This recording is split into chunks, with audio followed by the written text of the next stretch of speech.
ನಮ್ಮ Sahyadri news channel ಅನ್ನು YouTube, Facebook ಹಾಗೂ ಇನ್ಸ್ಟಾಗ್ರಾಂನಲ್ಲಿ ನೋಡಿ. ಸಬ್ಸ್ಕ್ರೈಬ್, ಲೈಕ್ ಮತ್ತು ಶೇರ್ ಮಾಡಿ ಪ್ರೋತ್ಸಾಹಿಸಿ.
ಪ್ರೇಯರ್ ಮಾಡ್ತಾರಲ್ಲ, ಇಸ್ಲಾಂ ಅಲ್ಲಾಗಲಿ ಕ್ರಿಶ್ಚಿಯಾನಿಟಿ ಅಲ್ಲಾಗಲಿ, ಅವರ ಮೂಲ ಉದ್ದೇಶ ಕ್ಷಮಾಪಣೆ ಬೇಡೋದು. ಏನ್ ಕ್ಷಮಾಪಣೆ ಬೇಡೋದು? ನಾವು ಪಾಪಿಗಳು, ನಾವು ಬಹಳ ಪಾಪ ಮಾಡಿದ್ದೇವೆ, ನಮ್ಮ ಪಾಪವನ್ನು ಮನ್ನಿಸಿ ನಮಗೆ ನಿನ್ನ ಲೋಕದಲ್ಲಿ ಒಳ್ಳೆಯ ಜಾಗವನ್ನು ಕೊಡು. ಅಂದ್ರೆ ನಮ್ಮ ಈ ದೇಹ ಬಿದ್ದು ಹೋದ್ಮೇಲೆ ನಾವು ಪರಲೋಕಕ್ಕೆ ಹೋಗ್ತೀವಿ.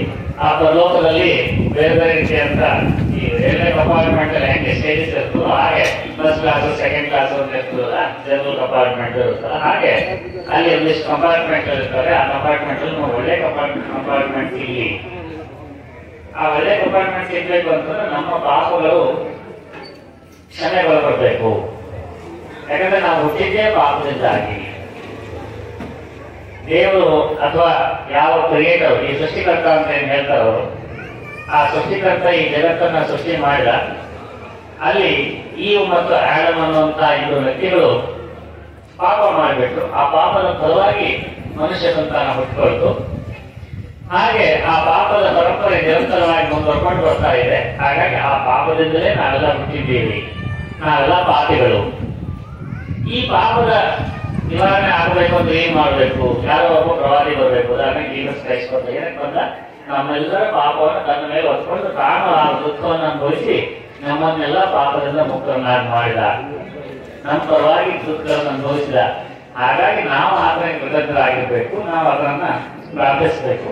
ಆಗ ಮುಂದೆ ನಾವು ದೇಹ ಬಿಟ್ಟು ಪರಲೋಕಕ್ಕೆ ಹೋದಾಗ ಇವನು ನನ್ನ ನಂಬಿದ್ದ, ಇವನು ನನ್ನ ನಂಬಿಲ್ಲ, ಇವನು ಒಳಗೆ ಬಿಡಿ, ಇವನು ಒಳಗೆ ಬಿಡಬೇಡಿ, ಹಿಂಗೆ ಅಲ್ಲಿ ಇಟ್ಕೊಂಡು ಆತ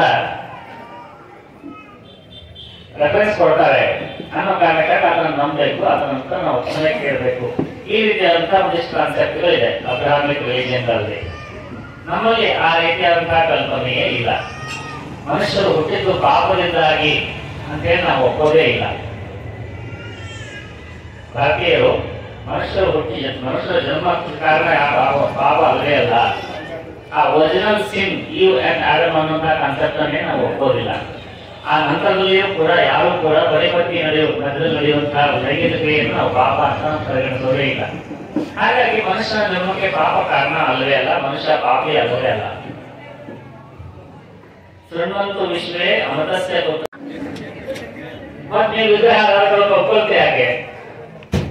ನೀವು ಬೇರೆ ಯಾರೋ ಹಿಂದೂಗಳು ವಿಗ್ರಹಾರಾಧಕರು ಅಂತ ಹೇಳ್ತಾರೆ. ನೀವು ವಿಗ್ರಹಾರಾಧನೆ ಮಾಡ್ತೀರಾ? ಯಾರು ಹೇಳಿ ನಾನು ವಿಗ್ರಹಾರಾಧನೆ ಮಾಡ್ತೀನಿ ಅಂತ? ಆದ್ರೆ ಹಿಂದೂ ಸಮಾಜ ಒಪ್ಕೊಂಡು ಬರ್ತಾ ಇದೆಯಲ್ಲ ನಾವು ವಿಗ್ರಹಾರಾಧಕರು ಅಂತ ಹೇಳಿ. ನಾವು ವಿಗ್ರಹಾರಾಧಕರು ಅಲ್ಲ, ನಾವು ದೇವತಾರಾಧಕರು.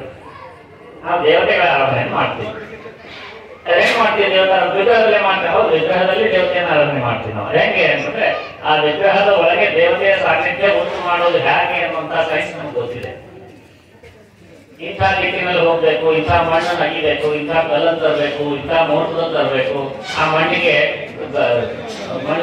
ಕಲ್ಲಿಗೆ ಗಂಡು ಕಲ್ಲು ಹೆಣ್ಣು ಕಲ್ಲು ಅಂತ ಇರ್ತದೆ. ಕಲ್ಲಿಗೂ ಕೂಡ ಹೀಗೆ ಇರ್ತದೆ. ಈ ಸ್ಥಾಪತ್ಯ ವಿಷಯ ಕಲಿಸಿರುವಂತವ್ರು ಆ ಕಲ್ಲನಿಗೆ ಮುಟ್ಟಿ ಹೇಳ್ತಾರೆ, ಇದು ಗಂಡು ಕಲ್ಲ ಹೆಣ್ಣು ಕಲ್ಲು ಅಂತ. ಆ ಗಂಡು ಕಲ್ಲು ಆಗಿದ್ರೆ ಗಂಡು ದೇವತೆಗೆ ಬರ್ತದೆ, ಹೆಣ್ಣು ಕಲ್ಲು ಆಗಿದ್ರೆ ಹೆಣ್ಣು ದೇವತೆಗೆ ಬರ್ತದೆ. ಅದೆಲ್ಲ ಹೆಂಗ್ ಗೊತ್ತಾಗ್ತದೆ ಅಂದ್ರೆ ಅದರಿಂದ ಪ್ರಾಣಶಕ್ತಿಯಿಂದ ಗೊತ್ತಾಗ್ತದೆ. ಅದು ಹೊರಪಡಿಕವಾಗಿ ಬರುವಂತ ವಿದ್ಯೆ. ಹಾಗೆ ಪ್ರಾಣ ಇರುವಂತಹ ಕಲ್ಲನ್ನು ಹುಡುಕಿ ನಿರ್ದಿಷ್ಟವಾದಂತಹ ಸಮಯದಲ್ಲಿ ಅದನ್ನು ಸರಿಯಾಗಿ ಎತ್ತಿ ಮತ್ತು ಅದಕ್ಕೆ ಪ್ರಾಣ ಪ್ರತಿಷ್ಠೆಯನ್ನು ಹೇಗೆ ಮಾಡಬೇಕು ಹಾಗೆ ಪ್ರಾಣ ಪ್ರತಿಷ್ಠೆಯನ್ನು ಮಾಡಿ ಅದರ ಪ್ರಾಣ ಉಳಿಬೇಕು, ಸ್ಥಿರವಾಗಿ ಉಳಿಬೇಕು ಅಂತಂದ್ರೆ ಅದಕ್ಕೆ ನಿತ್ಯ ಪೂಜೆಗಳಾಗಬೇಕು. ಆ ನಿತ್ಯ ಪೂಜೆಯನ್ನು ಮಾಡುವ ಉದ್ದೇಶ ಏನು? ಹಾಗಾದ್ರೆ ಅದು ಕೇವಲ ನಾವು ಸಿಂಬಲ್ ಆಗಿದ್ರೆ, ಕೇವಲ ಪ್ರತೀಕ ಆಗಿದ್ರೆ ಆ ಪ್ರತೀಕವನ್ನು ನೋಡ್ಬಿಟ್ಟು ನಾವು ನಮಸ್ಕಾರ ಮಾಡ್ತಿದ್ವಿ. ಪೂಜೆ ಮಾಡೋ ಬಗ್ಗೆ ಏನಿತ್ತು? ಪೂಜೆ, ಅಭಿಷೇಕ ಮತ್ತು ವರ್ಷ ವಾರ್ಷಿಕೋತ್ಸವ, ಕುಂಭಾಭಿಷೇಕ ಇವೆಲ್ಲ ಏನಕ್ಕೆ ಮಾಡುವುದು ಅಂತಂದ್ರೆ ಅದರಲ್ಲಿರುವಂತಹ ಪ್ರಾಣಶಕ್ತಿಯ ದೇವತಾ ಸಾನ್ನಿಧ್ಯ ಸ್ಥಿರವಾಗಿರ್ಲಿ ಮತ್ತು ಗಟ್ಟಿಯಾಗಲಿ ಹೆಚ್ಚಾಗಲಿ ಅಂತ ಮಾಡುವುದು. ಇತ್ತೀಚೆಗೆ ಒಂದಿಷ್ಟು ಸೈನ್ಸ್ ನಾವು ಏನ್ ಹೇಳ್ತಾ ಇದ್ದಾರೆ ಅಂದ್ರೆ ಮನುಷ್ಯನ ಶರೀರದಲ್ಲಿ 7 ಟ್ರಿಲಿಯನ್ ಸೆಲ್ಸ್ ಇದೆ ಅಂತ. 7 ಸಹಸ್ರ ಕೋಟಿ ಸೆಲ್ಸ್ ಇದೆ ಬಾಡಿಯಲ್ಲಿ. ಅದೇನಾಗ್ತದೆ? ಪ್ರತಿ ಕ್ಷಣ ಹಳೆ ಸೆಲ್ಗಳು ಸತ್ತೋಗ್ತಾ ಇರ್ತವೆ, ಹೊಸ ಸೆಲ್ಗಳು ಉತ್ಪತ್ತಿ ಆಗ್ತಾ ಇರ್ತವೆ. ಹಾಗೆ ಈ ಇಡೀ ಶರೀರದ ಎಲ್ಲಾ ಕಣಗಳು ಕೂಡ ಒಂದು ಸತಿ ಸತ್ಕೊಂಡು ಹೊಸ ಸೆಲ್ ಉತ್ಪತ್ತಿ ಆಗ್ಲಿಕ್ಕೆ 12 ವರ್ಷಗಳ ಸಮಯ ಬೇಕು. ಕಾಲ ಅಥವಾ ವೇದಾಧ್ಯಯನ ಪೂರ್ಣ ಆಗುವವರೆಗೆ ನೀನು ಬ್ರಹ್ಮಚಾರಿ ಆಗಿರು ಅಂತ ಹೇಳ್ತಾರೆ. ಅಲ್ಲಿ 12 ವರ್ಷನೇ ಯಾಕೆ ಅವನು ಬ್ರಹ್ಮಚಾರಿ ಆಗಿರ್ಬೇಕು ಅಂತಂದ್ರೆ ಆ 12 ವರ್ಷಗಳ ಕಾಲ ಪ್ರತಿನಿತ್ಯ ಸಂವಿಧಾನ ಇತ್ಯಾದಿ ಆಚರಣೆಗಳನ್ನು ಮಾಡಬೇಕು, ಅಧ್ಯಯನವನ್ನು ಮಾಡಬೇಕು. ಆ 12 ವರ್ಷಗಳಲ್ಲಿ ಅವನ ಶರೀರ ಪೂರ್ತಿ ಪುನರ್ನಿರ್ಮಾಣ ಆಗ್ತದೆ. ಆ ಹೊಸ ಸೆಲ್ಗಳು ಹುಟ್ಟುವಾಗ ಆ ಪುನರ್ನಿರ್ಮಾಣ ಆಗುವಾಗ ಆ ರೀತಿ ಯಾವ ರೀತಿ ಇನ್ಫ್ಲೂಯೆನ್ಸ್ ನಲ್ಲಿ ಅವನು ಇರ್ತಾನೋ ಆ ರೀತಿಯ ಶರೀರ ನಿರ್ಮಾಣ ಆಗ್ತದೆ. ಹಾಗಾಗಿ ಅವನಿಗೆ ಆ ಅಧ್ಯಯನ ಪೂರ್ತಿ ಅದ್ರಲ್ಲಿ ನಿಜ ಹೊಸ ಜನ್ಮ ಬಂತು ಅವನಿಗೆ ಅಂತ ಹೇಳ್ತಾರೆ. ಅದೇ ರೀತಿ ಈ ದೇವಸ್ಥಾನಗಳಲ್ಲಿ 12 ವರ್ಷಕ್ಕೊಮ್ಮೆ ಕುಂಭಾಭಿಷೇಕ ಅಂತ ಮಾಡ್ತಾರೆ. ಯಾಕೆ ಮಾಡ್ತಾರೆ ಅಂದ್ರೆ 12 ವರ್ಷಗಳಲ್ಲಿ ಆ ದೇವತಾ ಶಕ್ತಿ ಕ್ಷೀಣ ಆಗಿರ್ಬೋದು, ಪ್ರತಿಷ್ಠೆ ಮಾಡಿದಂತದ್ದು. ಅದನ್ನ ಮತ್ತೆ ಪುನರುಜ್ಜೀವನಗೊಳಿಸಲಿಕ್ಕೆ ರಿಜ್ಯುನೇಟ್ ಮಾಡ್ಲಿಕ್ಕೋಸ್ಕರ ಕುಂಭಾಭಿಷೇಕ ಅನ್ನುವಂತಹ ಪ್ರೋಸೆಸ್ ಅನ್ನು ಮಾಡ್ತಾರೆ. ಈಗೆಲ್ಲ ಮಾಡೋದ್ರ ಕಾರಣ ಏನಪ್ಪಾ ಅಂತಂದ್ರೆ ಆ ದೇವತಾ ಸಾನ್ನಿಧ್ಯದಲ್ಲಿ ನಾವು ಕೂರ್ಬೇಕು ಅಂತ ಸುಲಭ ಜ್ಞಾನ ಆಗ್ತದೆ ನಿಮಗೆ. ಕಾರಣ ಏನಂತ ಪ್ರಾಣಶಕ್ತಿ. ಹಾಗೆ ಆ ದೇವಸ್ಥಾನದಲ್ಲಿ ಪ್ರಾಣದ ಶಕ್ತಿಯನ್ನು ತುಂಬಿಸಿರ್ತಾರೆ. ಮತ್ತೆ ಕೊಟ್ಟಂತೆ ಮಾಡುವಂತಹ ಮಂಗಳಾರತಿ, ನೈವೇದ್ಯ, ಅಭಿಷೇಕ ಇತ್ಯಾದಿಗಳೆಲ್ಲ ಆ ಪ್ರಾಣಶಕ್ತಿ ಬಹಳ ಸಜೀವವಾಗಿ ಇರ್ತದೆ. ಅಂತಹ ಪ್ರಾಣಶಕ್ತಿಯ ಸಂಪರ್ಕಕ್ಕೆ ನಾವು ಹೋಗ್ಬೇಕು. ಆ ಪ್ರಾಣಶಕ್ತಿ ನಮ್ಮ ಶರೀರಕ್ಕೆ ಆಗಬೇಕು ಅಂತ ಹೇಳಿ ಅಲ್ಲಿ 3 ಸುತ್ತು ಹಾಕೋದು, ಪ್ರದಕ್ಷಿಣೆಯನ್ನು ಹಾಕೋದು.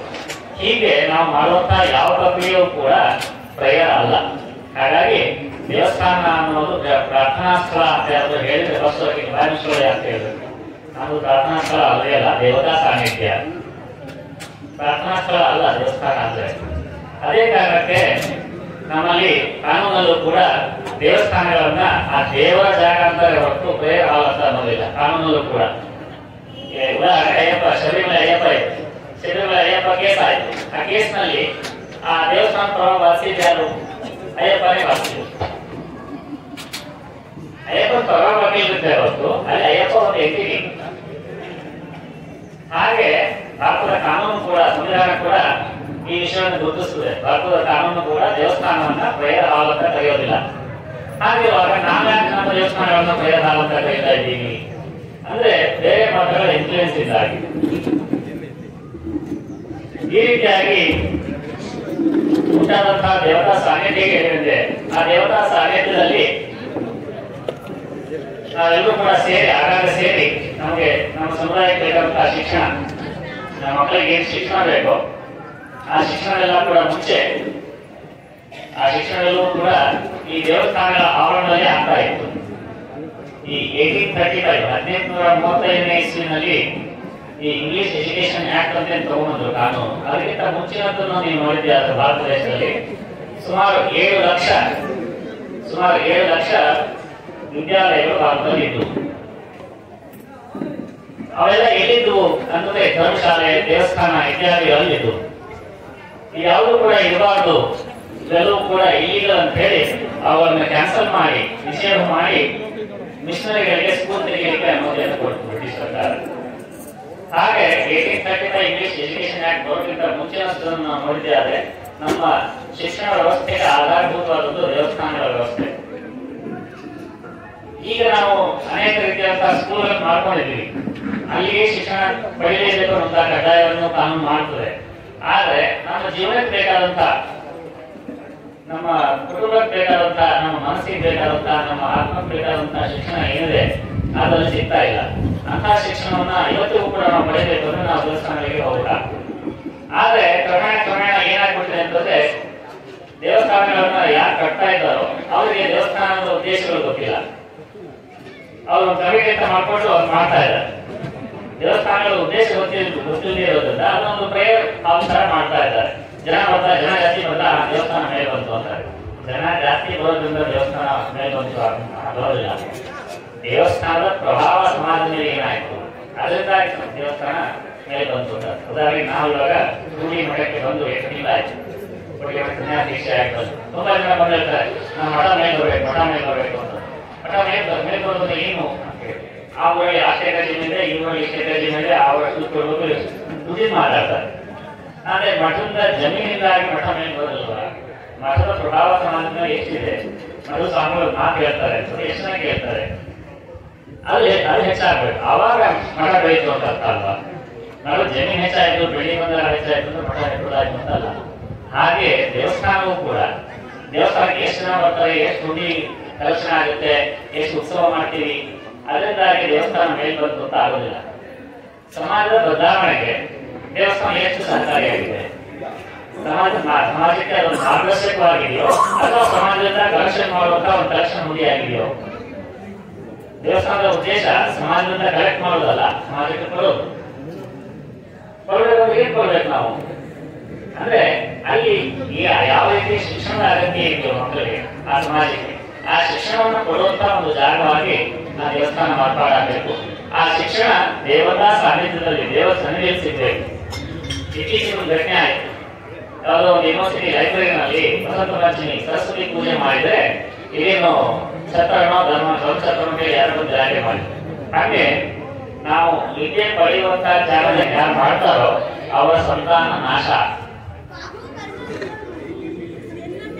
ಇದಕ್ಕೆ ಕಾರಣ ಏನು ಅಂದ್ರೆ, ಯಾರೋ ಎಲ್ಲರೂ ಏನೋ ದೇವಸ್ಥಾನಗಳನ್ನು ಮಾಡ್ತಾರೆ, ಮಾಡ್ಬಿಟ್ಟು ಅವಾಗ ಸರಿಯಾಗಿ ಪೂಜೆ ಆಗೋದಿಲ್ಲ.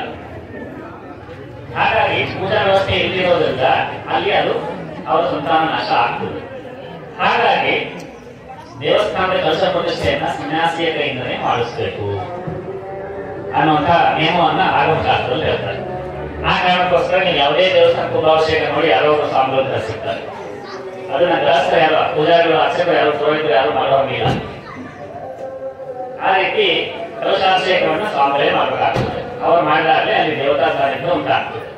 ಇನ್ನು ಅವರು ಯಾವುದೇ ರೀತಿ ಸಂತಾನ ಇರೋದಿಲ್ಲ, ಆದ್ರಿಂದ ಸಂತಾನ ಹಾನಿ ಪ್ರಶ್ನೆ ಉಂಟಾಗುವುದಿಲ್ಲ. ಈ ರೀತಿಯಾದಂತ ಧಾರ್ಮಿಕ ವಿಧಿವಿಧಾನಗಳಿಗೆ ಅನುಗುಣವಾಗಿ ಇವತ್ತು ನಾವೆಲ್ಲ ಸೇರಿ ಗೌರವವಾಗಿ ದೇವಸ್ಥಾನದ ಪ್ರತಿಷ್ಠೆಯನ್ನ ನೆರವೇರಿಸಿದ್ದೀವಿ. ನಾವು ಈಗಾಗಲೇ ಹೇಳಿದಂತೆ ಈ ಬಾಪೂಜಿ ನಗರದ ಸಮಸ್ತ ಮಕ್ಕಳಿಗೂ ಕೂಡ ವಿದ್ಯಾ ಕೇಂದ್ರವಾಗಲಿ, ಸಾಂಸ್ಕೃತಿಕ ಕೇಂದ್ರವಾಗಲಿ, ಹಾಗೆ ನೀವೆಲ್ಲರೂ ಕೆಲಸ ಮಾಡಿ ಅಂತ ಹೇಳಿ ಅದರಲ್ಲಿ ಆಗ್ರಹಿಸ್ತಾ ನಮ್ಮ ಆರಾಧ್ಯ ಕೊಟ್ಟಿದ್ದಾರೆ. ಇಲ್ಲಿ ಗಮನಿಸಬೇಕಾದ ಸಂಗತಿ, ಯಾಕೆ ಆ ದೇವಸ್ಥಾನ ಅಯೋಧ್ಯೆ ರಾಮ ಬಾಪೂಜಿ ನಗರ ರಾಮನ ಬಗ್ಗೆ ಯಾಕೆ ಲಿಂಕ್ ಮಾಡ್ತಿದ್ದೀರಿ ಅಂತ ಹೇಳಿದ್ರೆ, ಅಯೋಧ್ಯೆ ರಾಮನ ದೇವಸ್ಥಾನ ಕಟ್ಟಬೇಕಾದ್ರೂ ಸಾರ್ವಜನಿಕರ ಹಣದಿಂದ ನಾವು ಕಟ್ಟಿದ್ದೇವೆ. ಈ ದೇವಸ್ಥಾನ ಒಳಗಡೆ ಇರುವಂತ ಗರ್ಭಗುಡಿ ಏನಿದೆ ಈ ಭಾಗದ ನಾಗರಿಕರ ಹಣದಿಂದ ಕಟ್ಟಿರುವಂತದ್ದನ್ನ ನಾವು ಯಾವ ಜೀವನದಲ್ಲಿ ಮಾಡಲಿಕ್ಕೆ ಸಾಧ್ಯ ಇಲ್ಲ. ಇದನ್ನ ಗಮನಿಸಬೇಕಾಗಿ ತುಂಬಾ ಚೆನ್ನಾಗಿರ್ಲಿ. ಒಂದೇ ಎಲ್ಲ ಭಕ್ತಾದಿಗಳ ಕುಟುಂಬ ಕೂಡ ಚೆನ್ನಾಗಿರಾಗಿ ನೋಡ್ಕೊಳ್ಳಪ್ಪ ಅಂತೇಳಿ ಭಗವಂತನ ಪ್ರಾರ್ಥನೆ ಮಾಡಿ ನನ್ನ ಅವಕಾಶ ಮಾತನ್ನು ಮುಕ್ತಾಯ ಮಾಡ್ತೇನೆ.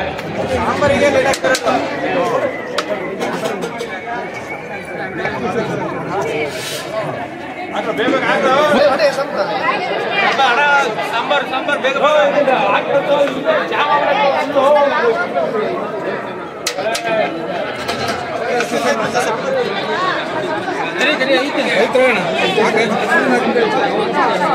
ದೂರ ಅವ್ರಿ ಚೂರು ಸಾಂಬಾರು ಹಾಕ್ತಾರೆ.